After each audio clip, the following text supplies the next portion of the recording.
Y ahora sí, son las 12:05 y arrancamos Luchonas en su cuarta edición. Nos encontramos acá en el Agujero del Mate, en la radio Germán Abdala, la radio de los y las trabajadoras estatales, para seguir conociendo en este espacio que nos damos pequeño historias de mujeres, mujeres militantes, cuál es su vínculo con la política. Y por eso estamos con ella, que la vamos a presentar. Es platense, maestra y docente universitaria, ingeniera agrónoma, escritora, exdiputada del Frente de Todos. Peronista, especialista en administración pública y gestión gubernamental, militante por los derechos de las niñeces. ¿Falta algo? Bienvenida, Claudia Bernaza. ¿Cómo están? Un gusto estar acá. Falta algunos estudios de posgrado, pero lo principal está dicho. Soy maestra. Sos maestra. Cierto. Bueno, la idea de hoy es Educadora. Educadora, es poder acercarnos un poquito a tu historia de militancia, tu historia con la política. ¿Cómo fue que te fuiste acercando ahí? ¿Viene de familia? ¿Fue tu militancia y tu trabajo social que te acercó a la política? ¿Cómo te acercaste? Mira, la década del 70 fue una década donde en el territorio se vivía y se respiraba política. En la década del 70, y a mí me tocó estar en La Plata, en la zona de una parroquia donde hubo un sacerdote del tercer mundo que, bueno, nos inculcó todo este amor por la justicia social, porque viviéramos un mundo más justo. Fuimos parte de un grupo scout muy aguerrido. ¿Todo esto a qué edad? Y yo tenía entre 8 años, 9 muy años, pequeña. hasta los 14, 15 años, que fue cuando, bueno, él se tuvo que exiliar, muchos de mis compañeros fueron detenidos, desaparecidos, muchas de mis dirigentes, mujeres también. Allí hubo una gran dispersión, pero la semilla ya estaba sembrada, digamos, ¿no? Y con Quique, con mi compañero de vida, que también estaba en la misma parroquia, éramos los dos scouts de la parroquia, nos fuimos estudiamos magisterio, nos fuimos a vivir a un barrio en Berazategui y abrimos la Casa Lugar del Sol, una casa para chicos de la calle que era un fenómeno muy conocido en la postdictadura, es decir, cuando empieza la democracia, quienes habíamos sobrevivido a la dictadura nos encontramos con tierra arrasada y con chicos, con el fenómeno de chicos que iban a las estaciones de Once, Constitución y Retiro, no volvían, muchos de ellos eran nuestros alumnos de zona sur, y bueno, ahí empezó el Lugar del Sol, nuestra casa abierta. Y después nos fuimos dando cuenta que había muchas otras casas en muchas otras regiones del Gran Buenos Aires, y también supimos que quien había sido nuestro confesor, nuestro orientador pastoral en la parroquia de La Plata, el padre Carlos Cajades, también había abierto una casa en Berizo, y después se trasladó al barrio Aeropuerto de La Plata. Y bueno, encontrándonos con él, con Alberto Morlachetti de Pelota de Trapo, dimos inicio a un movimiento social y político maravilloso de la primera democracia, que fue el Movimiento Nacional de los Chicos del Pueblo. Que sigue súper vigente hoy. Sí, nos volvimos a reencontrar porque más allá de los avatares, después de las marchas por la vida, después de la lucha contra el liberalismo, resultó evidente que muchas de las cuentas no estaban saldadas con los pibes y las pibas, más allá del reclamo que habíamos hecho por el cambio de la ley. El cambio legislativo se hizo, pero la verdad que no en las prácticas, no en la situación de los pibes y pibas, y eso hizo que una nueva generación militante de organizaciones de niñez que siguieron surgiendo en el territorio, nos buscaran a los pioneros y retomaran las banderas, que bueno, hay dos muy conocidas del movimiento, que es una bandera que diagnostica lo que vemos, que dice que el hambre es un crimen, que hoy es patrimonio de toda la militancia social, esa claro, bandera que surge de la hermosa poesía con la que nos hablaba Alberto Morlachetti, y también la bandera de nuestro método, ¿no? Con ternura venceremos. Me encanta ese eslogan o bandera. Es una consigna muy potente porque además creo que es la consigna que no pudo resolver el cambio legislativo, ya te comentaré por qué. Y bueno, quienes conocían esas banderas, tenían cierta memoria, nos buscaron a la vieja guardia, al hogar Pantalón Cortito, al hogar del padre Biometone en Moreno, a la casa de Teresa en Moreno, a la obra del padre Cajade, que ya estaba fallecido, al Lugar del Sol, a nuestra casa, y junto con más de 600 nuevas organizaciones, hoy somos las organizaciones de los chicos del pueblo, que en nuestra declaración decimos, lo primero que decimos es, somos herederos de una historia, la historia del Movimiento Nacional de los Chicos del Pueblo. Una cosita que te quería preguntar, a medida que vos ibas relatando esto de la historia, ¿no? ¿Las comunidades eclesiales de base, digamos, tenían algún vínculo con este movimiento del que ustedes formaban parte en ese momento? Sí, por supuesto. Era el gran auge de las comunidades eclesiales de base, y nuestra parroquia, que era una parroquia barrial, recibía las visitas, imagínate, de Carlos Mujica. Yo tuve el privilegio de conocerlo. Vino a darnos una charla Monseñor Esaine, Monseñor Jaime de Nevares. Fue una época muy activa, donde, bueno, justamente el retorno de Perón nosotros lo vivimos como algo muy propio, muy nuestro desde la parroquia. Y sí, éramos una comunidad eclesial de base. Quizás no teníamos ese nombre tal como fue tan preciso en el caso de Brasil, con todo el movimiento que tuvo como referente al de Alcámara, ¿no? Pero nosotros, sin llamarnos de esa manera, éramos una parroquia de base, digamos. Qué bueno. Tomando la consigna esta que nos contabas. Perdón, no quiero dejar de nombrar al padre Juan Bengochea, que era nuestro referente allí, que también tuvo que exiliarse y fue protegido en la Patagonia, en Río Negro, por Monseñor Esaine. Claro, Monseñor Esaine. Novak también en Quilmes. Exactamente. Quería retomar la consigna que mencionaste hace un ratito, esta de con ternura venceremos, y también, y tal vez relacionarlo un poco con el lugar que tenemos a veces las mujeres en la política, en esta necesidad de endurecernos un poco sin perder la ternura, digo también. ¿Cómo fue tu rol, digamos, como diputada? ¿Cómo llegaste a la política partidaria? ¿Y cómo es ser mujer en ese espacio? Bueno, la militancia social es necesariamente y obligatoriamente una militancia política, y depende de las circunstancias, de las situaciones. En algunos momentos abrazamos más una disputa política directa, aspiramos a espacios de poder y tratamos de conquistarlos. Y en mi caso, bueno, como una suerte con mi compañero, como una suerte de división de roles, que se quedó más, es un gran pedagogo, un gran educador popular. Él se quedó más con nuestras casas de convivencia, con la granja nuestra, la casa del niño. Y yo poco a poco me fui metiendo más en las disputas electorales, en las disputas políticas, pero sin perder mi origen como militante social, ¿no? En una etapa, como fueron los primeros 2000, donde ya se visualizaba que los partidos políticos y las estructuras partidarias clásicas no contenían a toda la militancia. Y bueno, yo fui una pionera en eso. Yo pedí un lugar en la política siendo militante social, no militante de una unidad básica, digamos, o de un PJ local. Cierto. Yo no formaba parte del PJ local, ni de Berazategui, ni de La Plata, mi ciudad de origen, Berazategui, mi ciudad por adopción. En ningún caso yo estaba en las orgánicas de los PJ, pero era una militante social activa, participé muchísimo, y eso me dio un lugar en el gobierno de Felipe Solá. Fui formadora de cuadros administrativos. En ese momento me especialicé en todo lo que es el Estado y la administración pública. Fui representante paritaria del gobierno de Felipe Solá, y allí me puse muy en contacto con las centrales, a las que ya conocía por el movimiento Chicos del Pueblo, pero me puse en contacto desde otro lugar. Y en ese momento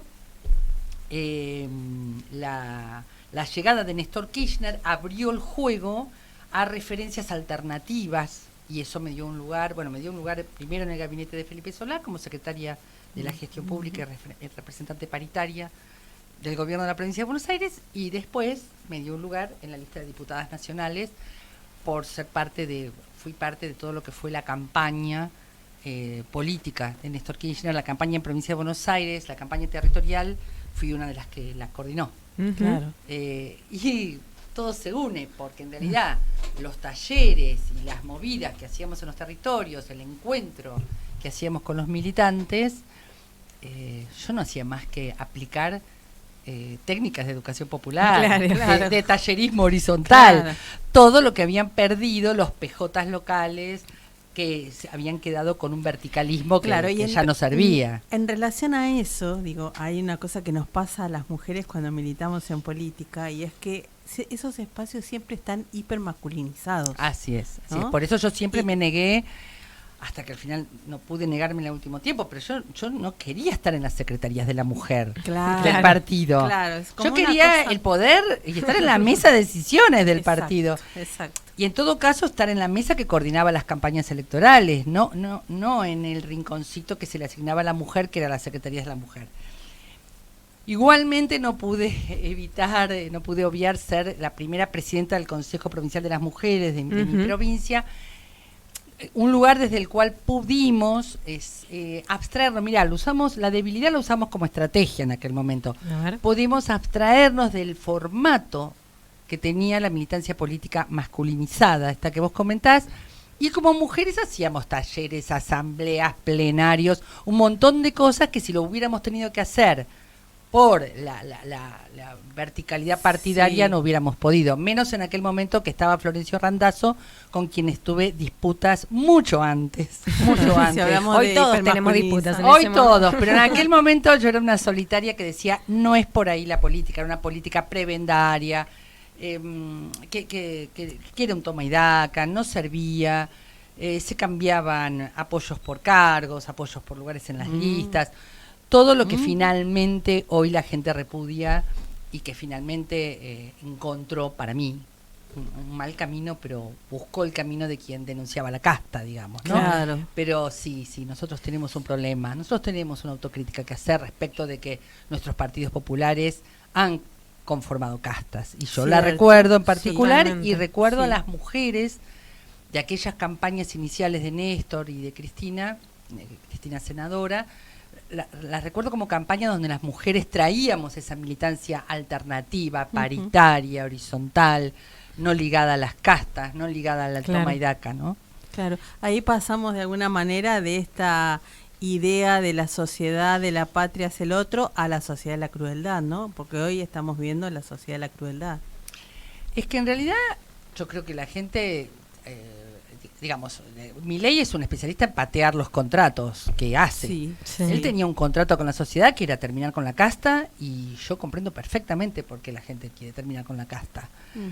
Pero la verdad que ese contrato lo rompió, lo tiró a la basura, y hoy se aparece en él un personaje con goce de la crueldad, un personaje siniestro, la verdad, que nos tiene absolutamente choqueados, pero detrás del cual, mientras nos distraemos en su crueldad o mientras nos defendemos de su crueldad, detrás de él hay grandes grupos haciendo negocios, ¿no? Aprovechando su locura, aprovechando la pantalla que les da el loco, digamos.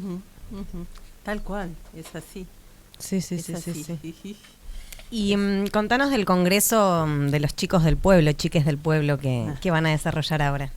Mira, entre todas las voces que se levantan frente a este infierno que estamos viviendo, nuestras casas, nuestras organizaciones de niñez y junto con el piberío del barrio la están pasando muy mal, porque la verdad que la devaluación, el golpe al bolsillo, no ha sido solo al bolsillo de las familias, sino que ha sido al bolsillo y a los recursos de las organizaciones que sostenían en los barrios redes amorosas de una pedagogía alternativa, clubes de barrio, casitas del niño. Están con problemas serios de sostenimiento. Y nuestros pibes y nuestras pibas están con un problema serio de ingresos, salvo el ingreso que les puede dar el narco. Así que estamos, la verdad, en una situación gravísima. Y así como en el año 1988 nos recibió la CGT unificada, en aquel momento era una sola central, con secretarios generales de la talla de Saúl Ubaldini, estaba, me acuerdo, un joven Julio Piumato, un joven Claudio Lozano, recibiéndonos. En aquel momento denunciamos lo que era la presencia de chicos en la calle. En el primer congreso de chicos de la calle que se hizo en el Salón Felipe Vallese en el año 1988. Emulando aquel congreso, queremos hacer ahora un congreso de los chicos del pueblo para que denuncien lo que está pasando en los barrios, lo que les está pasando a ellos y lo que les está pasando a sus casas. ¿Dónde y cuándo? ¿Tiene fecha ya? Va a ser en abril, estamos a la espera de que nos den una fecha porque nuestra idea, nuestro objetivo es hacerlo en el Felipe Vallese, porque creemos que es el salón de todas y todos. Totalmente. Es el salón de todas las centrales. Bueno, y reforzando esta necesidad de unidad, ¿no? Así es. de todo Así el que mundo. estamos a la espera de que nos diga la gente de la CGT, la que están con el edificio, cuando tenemos fecha en abril, pero si eventualmente no se pudiera hacer en la CGT, lo haremos en otro salón. Eso. Y no quiero dejar de nombrar al secretario de Relaciones Internacionales de esta central, porque fue un actor fundamental en aquel congreso, y ya me voy a acordar el nombre, lo estoy buscando, pero bueno, si no, sigamos con otra cosa y después lo nombro. Sí, yo pensaba en esto también, te escuchaba cuando hablabas de todos los lugares por donde anduviste en ese espacio de la política hipermasculinizada. Sí. Perdón, Andrés Larigotía. Ah, bien. Andrés fue Andrés. el gran animador del Congreso de Chicos de la Calle del año 1988, un Andrés jovencísimo. Todos con mucho pelo. Exactamente. En esa época. Bueno, perdón. Pero decía, pensando un poco en esto que contabas, te imaginaba mujer en esos lugares y qué costos, ¿no? Uno tiene que, o tuvo que poner o dejar como mujer para ocupar lugares de poder, porque vos buscabas lugares de participación concreta y real y los hacías de alguna manera. Mira, costos y también un aporte sustancial que lo quiero nombrar. El costo tiene que ver con que evidentemente para nosotras todo es muchísimo más difícil y hay que ser hay que tener un carácter muy firme y tener un método muy claro y no salirse del eje para poder instalarte todo el tiempo sin ser relegada al área de mujer, a la secretaría de mujer, etcétera, etcétera. La verdad que en mi caso yo tuve un compañero muy paritario, siempre, que claro, que la verdad que llevamos la casa juntos y eso hace que yo pueda tener esta salida y sé que es un privilegio que tengo. Para las mujeres de mi generación, yo tengo más de 60 años y sé lo que viven mis amigas y respecto del modelo matrimonial y familiar, de los mandatos que ellas viven, así que yo en eso la verdad que muy agradecida. Porque él también hace de su militancia la posibilidad de que yo milite, digamos, su militancia de estar más en casa y de asumir las tareas de cuidado como él las asume, ¿no? Ahora, la verdad que este mandato cultural que tenemos las mujeres por el cuidado, y por el cuidado con ternura, y por el estar con muchos temas al mismo tiempo, y ser gerentas del todo, ¿no? De tantos temas, nos da habilidades a la hora de la política que son novedosas. Porque somos mucho más capaces de negociar, de mediar, de generar asambleas.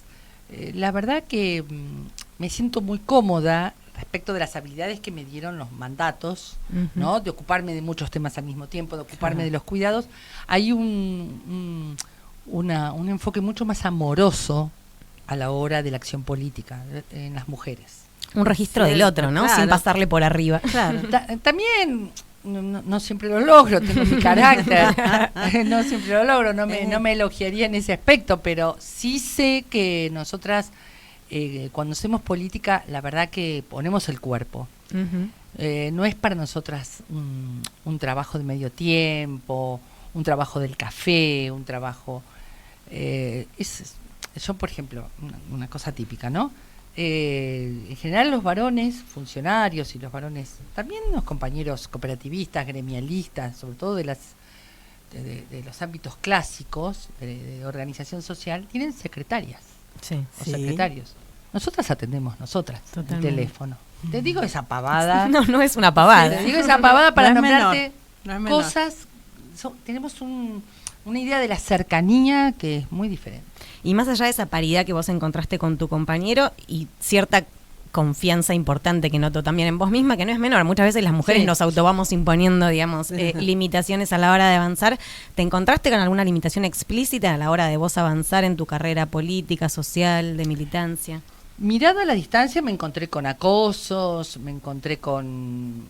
supe intuitivamente poner límites en su momento, me encontré con cierto abuso de poder y demás, y ciertos permisos que se daban los varones frente a mi figura, sobre todo cuando era más joven, Ujú. pero siempre lo supe sortear, siempre lo supe, lo pude sortear, pero sí, me encontré con ciertas figuras masculinas que buscaban no solo dominar, sino entablar una relación de cierto abuso. Sí. Sí. Yo escuchándola tengo la sensación de que este espacio de luchonas va haciendo camino.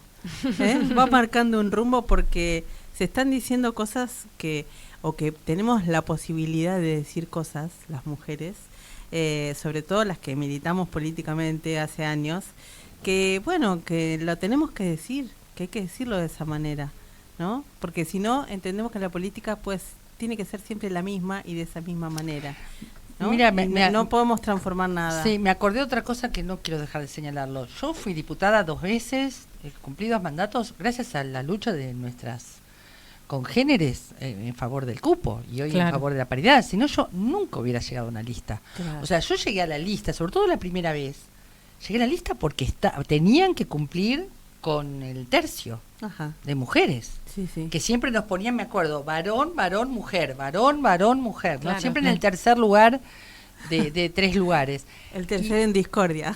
Claro, y la verdad que eso yo lo pude hacer y pude ejercer la diputación por la lucha de mujeres antes que yo llegara.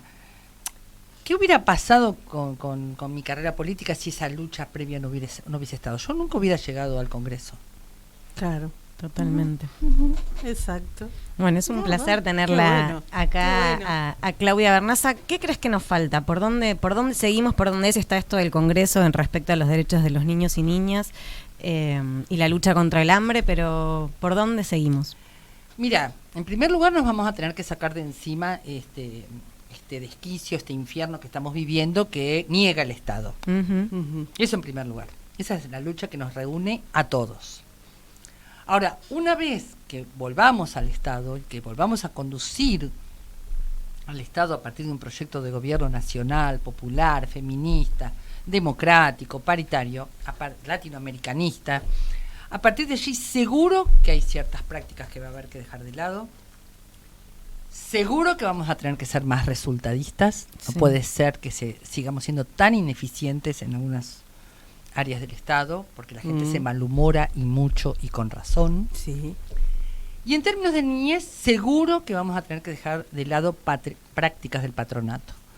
Hemos cambiado la ley, no hemos cambiado las prácticas. Y hoy por hoy siguen los servicios zonales, los servicios locales, las escuelas, cada vez que ven un chico con un problema, denunciándolo como si fuera un caso policial. Claro. En vez de ir en busca de una respuesta comunitaria.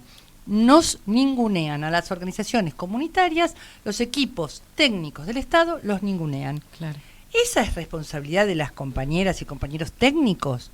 Seguro que no. Es un problema de que no tienen conducción. Claro.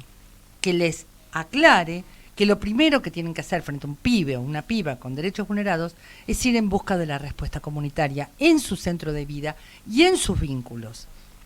Porque por el hecho, voy a los casos que siempre me ponen de ejemplo más graves, por el hecho de que una niña sea abusada por su padrastro, por su hermano mayor y demás, no tiene por qué esa niña, en nombre de una medida de abrigo, ser llevada de su ciudad a La Plata y ser encerrada bajo llave en nombre de protegerla. Seguramente que hay otras formas de resolver ese tema y no lo estamos encontrando, y esa es una disputa que tenemos que dar en el propio campo nacional y popular. Y desde el Estado, te retomo esto que decías recién de la necesidad, y para vos que sos especialista en administración pública y en gestión, ¿qué reformas necesita el Estado para funcionar mejor, digamos? Puntualmente, ¿por dónde se tiene que empezar? Bueno, porque es una disputa que creo que nos estamos empezando a animar a dar a partir de la carta de Cristina, ¿no? Sí. Que en las conclusiones sí. Lo dijo con toda claridad. No basta de basarnos solamente en el eslogan del Estado presente. El Estado presente tiene que tener como criterios muy concretos y métodos muy concretos para ser un Estado presente, al que le agregaría, que es lo que Cristina agregó, eficaz. Totalmente. Con resultados. Exactamente. En ese sentido, voy a hacerme un poco de autopublicidad, pero nosotros hemos publicado con Gustavo Longo y Sabrina Comoto un manual en Flaxo que se llama Evaluando en Clave Pública, que es un manual que explicita 10 capacidades estatales a fortalecer. La capacidad de tener un proyecto de gobierno como primera capacidad, la capacidad de saber conducirlo y formar equipos en virtud de ese proyecto, y la capacidad de tener una estructura orgánico-funcional y un procedimiento administrativo con los cuales obtener resultados reales y rápidos. No puede ser que los resultados rápidos queden como bandera de la nueva gerencia pública, de lo que es la escuela norteamericana. Claro. Como si no fuera también una aspiración del peronismo, Totalmente. una aspiración de los gobiernos populares, tener resultados. Que los dice con toda claridad, y mucho antes que la escuela de la nueva gerencia pública, Juan Domingo Perón en su carta a los funcionarios de 1952. Claramente. Y te iba a decir algo más que profundice no solo en las metas físicas como resultado dentro del Estado, sino políticas concretas en acción y acciones concretas que se articulen con las organizaciones de la sociedad del pueblo. Obviamente, pero además con las organizaciones del pueblo. Pero además cuando te acordás con las organizaciones del pueblo en niñez, es claro que es con ellas, porque el abrazo solo lo pueden dar las organizaciones libres del pueblo, las organizaciones de niñez. Después no les pidas todos los meses los DNI de los pibes. Claro. No lo uses de cadete.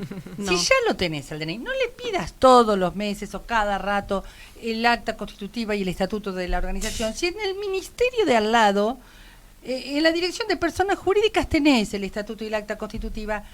Este uso del ciudadano, de la ciudadana y de las organizaciones como cadetería del Estado, al cual le tenés que llevar 1 y 1000 veces las fotocopias, genera un mal humor que de problema administrativo pasa a ser problema político. Sí. Claro. Y tiene resultados electorales adversos, contrarios a la idea de Estado, porque a vos se te ocurrió que una organización una organización social o un ciudadano te tiene que llevar todos los meses la fotocopia del DNI. Totalmente. Claro. Es verdad. Bueno, última pregunta. La yo última te la dejo a pregunta vos. para cerrar es la pregunta que le hacemos a todos y que tiene que ver. Ahí volvemos. Ahí volvemos. ¿Volvimos? Estamos al aire nuevamente. Estábamos planteando la pregunta de cierre que tiene que ver con el nombre de nuestro espacio, de este espacio, esta columna, sección que se llama camino. Luchonas. ¿Te consideras una luchona, Claudia? Mira, es un nombre que lo usan bastante en el barrio y demás, pero, ¿qué decirte? También me trae, es decir, soy una luchadora social, eso seguro, pero también vi que se fue usado ese nombre en forma peyorativa. Despectiva. Bueno, la idea un poco de esta sección era poder resignificar, digamos. Supongo eso. Entonces, frente a la resignificación, digo que sí.